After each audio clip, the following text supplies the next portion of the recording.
Pier en Marieke zoon. Een jongen en een famke heel gewoon. Wat je thuis op boeten door. Binnen krijgt een week als een oor. Maar toch had ze me gemaakt. Ja! Heel speciaal. Fratsen, elke rij, kom maar mooi. Fratsen, elke rij, kom maar mooi. De skelter. Pier en Marieke hebben op Rommelmerk een oude skelter kocht. Ze hebben meegenomen naar het parkje. Daar kun je er lekker mooi omrieden, over de paadjes en over de heuvels. We zullen hem even goed uittesten.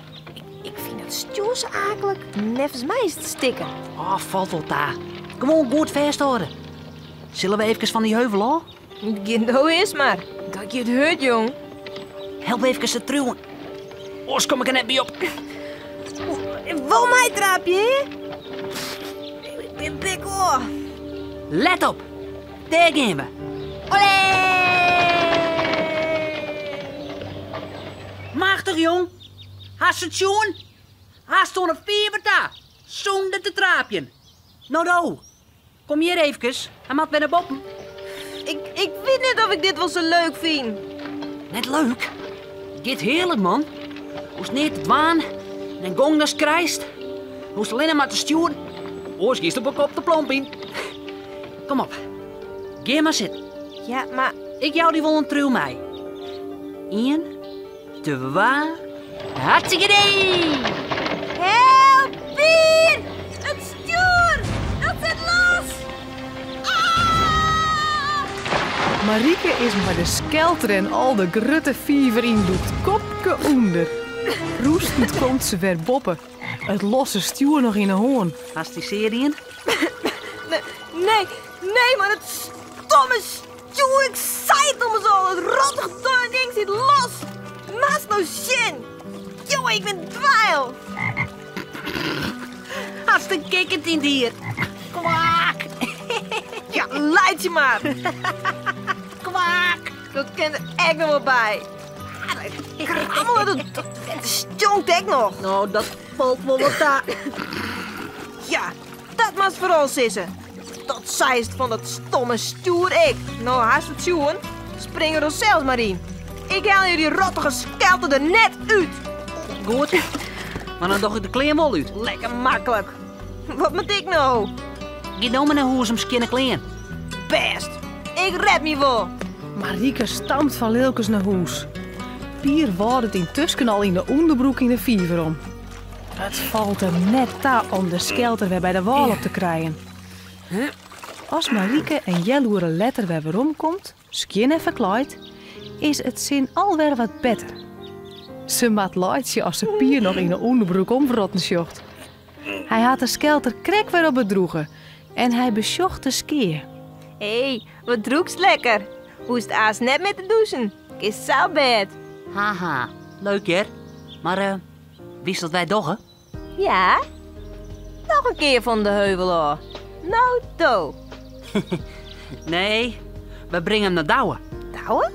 Ja, Douwe de Vries, wist wel? Die oud garageman. Die is altijd ontknutselend, zei Rommers. En om het vinden, misschien wil hij de skelter wel voor ons oplaapje. Dan hebben wij weer een goeie. Ik vind niet meer onder ding. Om mijn pad gooi ze maar in de fever. Nee, doe niet zo flauw nou. Kom mee, we brengen hem naar Douwe. Douwe spaant bij de oud garage om als Pier en Marieke de stikkende skelter er brengen. Daar, Pier en Marieke verrempel. Wat nou? Is er stikken? Ja, het stuur zit los en hij is via direct wat brak. Ik zie het. Ja, het beste er al. Ja, en nou tochten wij, misschien willen Joden wel even naar Sjen. Ja, weet wel, maar ja, van Sjen alleen wordt er net beter vanzelf. Misschien kan ik direct nog wel wat aan de waan. Ja, dan krijg ik een putje voor mij. Ja? Wil je dat waan? Is die skelter van je beiden? Ja. Maar daar kan maar in je op zitten. Net zo handig hoor. Vind je het goed als ik er een twaarzitter van meidje? Ik ga nog wel naar het trekkerszadel lezen. Als ik dat er nou eens onlasje, wat zou je hem daarvan zeggen? Prachtig. Als dat kind. Alles kan. Ja, ik ben al blij dat ik wat een man heb. En laat hem je maar blijven. Dan maak ik er wel wat moois van. Wat moois. Ja, wat bijzonders. Weet je, ik ga nou een motor lezen. Een elektromotor, dat werkt op zonne-energie. Dat is net zo groot. Ik ken er oorzaak niet mee. Maar ik bedenk nou in een soort ik op een skelter passen. En dan? Ik zou het wel eens beschermd willen als experiment. Dan hebben wij een skelter met een motor? Dat zou kennen. Als je het leuk vindt. Machtig! Oh, douwe, wanneer is het klaar? Ik zet mijn best, man. Nou, kom maar met je maar even te zien. Ik denk dat ik dan al een heel eind ben. Wauw, yes!